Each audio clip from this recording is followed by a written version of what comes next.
पृथिवीं दद्रण येन स्वस्तवितं येन नाकाः यो अन्तरिक्षे रजसो विमान कस्मै देवाय हविषा विधेम।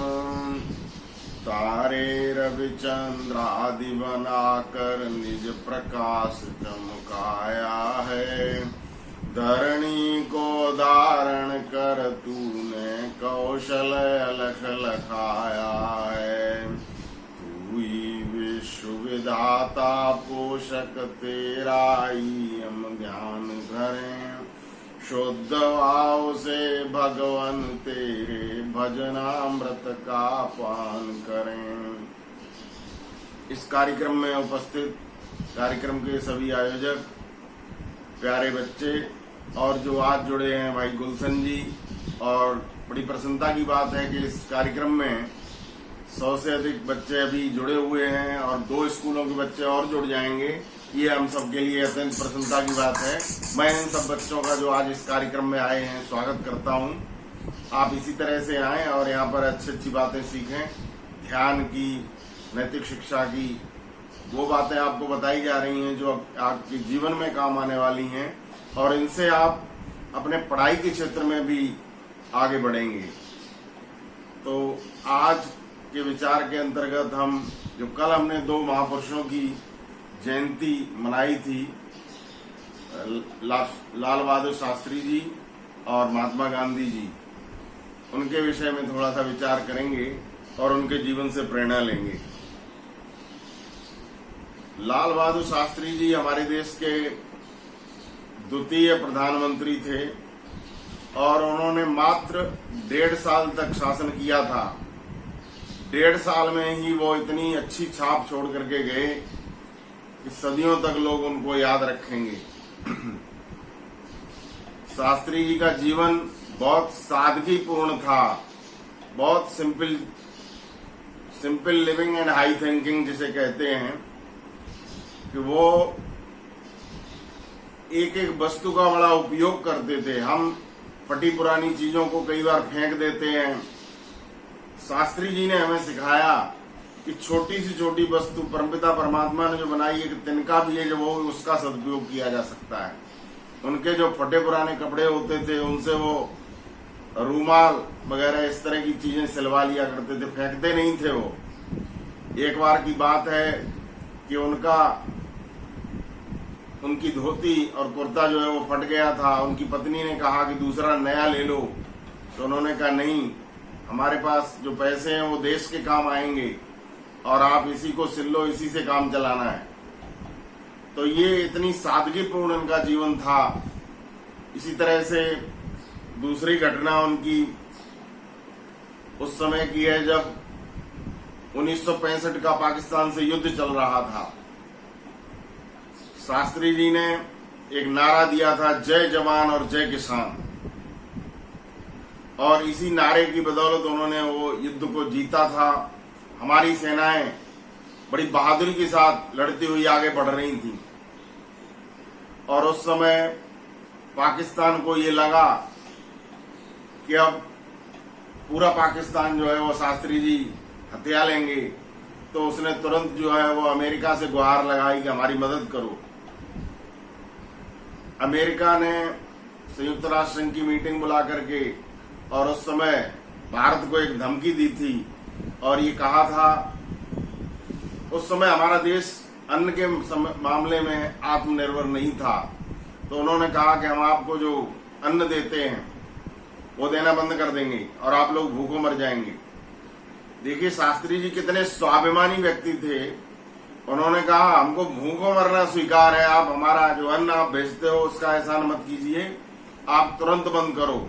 उस समय बिल्कुल बेकार सा एक गेहूं आता था लाल रंग का, हमारे देश के जो पुराने लोग हैं वो जानते हैं, और वो गेहूं जो कि अमेरिका में जानवर खाते थे वो यहाँ भारत में भेजा जाता था।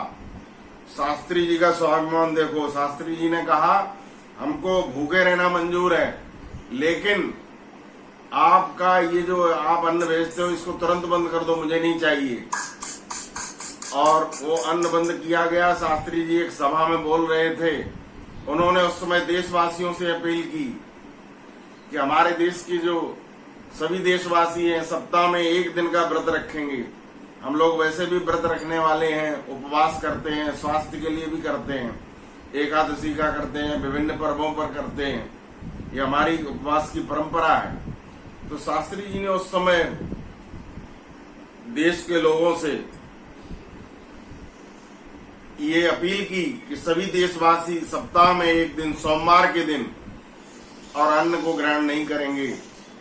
अब देखिए, साल भर में 52 सोमवार होते हैं, 52 रविवार होते हैं, 52 सप्ताह होते हैं, ध्यान रखिए।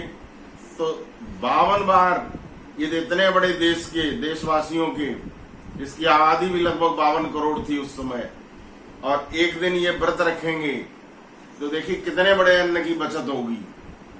तो अन्न की बहुत बड़ी बचत हुई उस समय। और उन्होंने एक नारा दिया, जय जवान जय किसान। इधर किसानों को प्रोत्साहन दिया, किसान अन्न पैदा करेंगे और उस अन्न से हम लोग अन्न खा करके और मजबूत बनेंगे और सीमा पर लड़ करके बहादुर सैनिक हमारे देश की रक्षा करेंगे। तो ये देश की रक्षा के लिए इधर अंदर आर्थिक व्यवस्था को मजबूत करने के लिए, पेट भरने के लिए किसानों को प्रोत्साहन दिया और उधर जवानों को प्रोत्साहन दिया। तो परिणाम ये हुआ कि हमारा देश थोड़े दिनों में ही आत्मनिर्भर हो गया, अन्न की आवश्यकता नहीं पड़ी और पाकिस्तान पर हम विजयी हुए। और उसी समय ताशकंद में कोई समझौता होता है, वहां पर रहस्यपूर्ण ढंग से शास्त्री जी की मृत्यु हो जाती है। तो मात्र 1.5 वर्ष में उन्होंने वो छाप छोड़ी थी जिसको सदियां याद रखेंगी। उनका जीवन जो था एकदम सादगीपूर्ण जीवन था और देशभक्तिपूर्ण ओतप्रोत उनका जीवन था। शास्त्री सत्ता 1.5 साल, मात्र 1.5 साल उन्होंने राज्य किया। दूसरे महापुरुष जिनकी जयंती हमने कल मनाई है, महात्मा गांधी जी। महात्मा गांधी जी से भी 2-3 बातें सीखने की हैं। एक तो अहिंसा और सत्य को उन्होंने जीवन में अपनाया था। जैसा हम जानते हैं, अष्टांग योग में योग के 8 लक्षण बताए गए हैं। योग का अभ्यास यहाँ पर कंचन माता जी कराती हैं। यम, नियम, आसन, प्राणायाम, प्रत्याहार, धारणा, ध्यान, समाधि। और इनमें जो पहला लक्षण है यम, उसके 5 लक्षण हैं, अहिंसा, सत्य, अस्तेय, ब्रह्मचर्य, प्रग्रह। इन पर कभी विस्तार से फिर कभी बताएंगे। तो इनमें जो पहला यम है वो अहिंसा है, दूसरा सत्य है। अहिंसा का अर्थ होता है मन, वचन और कर्म से हम किसी को कष्ट नहीं पहुंचाएं, इसलिए अहिंसा को परम धर्म कहा गया। अहिंसा परमो धर्मा। हमारे द्वारा संसार में किसी भी व्यक्ति को कोई कष्ट नहीं हो, ये अहिंसा की परिभाषा योग दर्शन में की गई है। और दूसरा जो है वो सत्य। सत्य का अर्थ होता है कि जैसा हमारे मन में है वैसा ही हम बोल रहे हो और वैसा ही हमारा आचरण हो, तब वो सत्य है। यदि हम बोलते तो सत्य हैं और दिखाते भी सत्य हैं, लेकिन मन में कुछ और है और करते कुछ है और हैं, तो वो सत्य नहीं कहता है। ध्यान रखना चाहिए। सत्य वही है जैसा ऋषि दयानंद ने कहा था, सत्यमानी, सत्यवादी, सत्यकारी। ये ऋषि दयानंद के शब्द हैं। सत्यमानी का अर्थ है कि सत्य को ग्रहण करने वाला, सत्य को मानने वाला, सत्य उसके मन में है और सत्य ही बोल रहा है और सत्य ही आचरण कर रहा है, ऐसा व्यक्ति सत्य का आचरण करने वाला कहा जाता है। और ये जो सत्य है ये भी अहिंसा का पूरक माना गया है। जब हम किसी से झूठ बोल रहे होते हैं, एक तरीके से हम हिंसा कर रहे होते हैं। तो आइए गांधी जी से हम सत्य और अहिंसा की प्रेरणा लें। एक उनका उदाहरण और मिलता है विद्यार्थी जीवन का। एक बार वो उनकी परीक्षा चल रही थी और परीक्षा के समय किसी अध्यापक ने महात्मा गांधी जी को और नकल कराने का प्रयास किया था, चीटिंग का, लेकिन गांधी जी ने मना कर दिया क्योंकि वो सत्यवादी थे, सत्य आचरण करते थे। उन्होंने कहा कि मुझे किसी भी गलत तरीके का सहारा लेकर के उत्तीर्ण नहीं होना है। तो ये जो विद्यार्थी बैठे हुए हैं, आज अपने जीवन में सत्य को अपनाएं, गांधी जी से शिक्षा लें कि जिस तरह से उन्होंने सत्य और अहिंसा को जीवन में अपनाया था, सत्य में उनका आचरण था। हम लोग विद्यार्थी हैं कक्षा में जाते हैं, परीक्षा देते हैं, परीक्षा देते समय कभी भी गलत साधनों का उपयोग नहीं करें। मेहनत करें, अपनी मेहनत पर भरोसा रखें। जो आप मेहनत करोगे, मेहनत करके अच्छे अंकों से उत्तीर्ण होगे तो याद रखिए कॉम्पिटिटिव एग्जाम में वही विद्यार्थी सफल होते हैं, सक्सेस होते हैं जो साल भर तक मेहनत करते हैं और मेहनत से उत्तीर्ण होते हैं। जो विद्यार्थी नकल का सहारा लेकर के उत्तीर्ण हो जाते हैं वो कभी कंपटीशन में सक्सेस नहीं होते। तो ये बात गांधी जी से सीखने की है कि सत्य और अहिंसा को हम जीवन में अपनाएं। इसी के साथ मैं आप सभी को धन्यवाद देता हूँ। नमस्कार।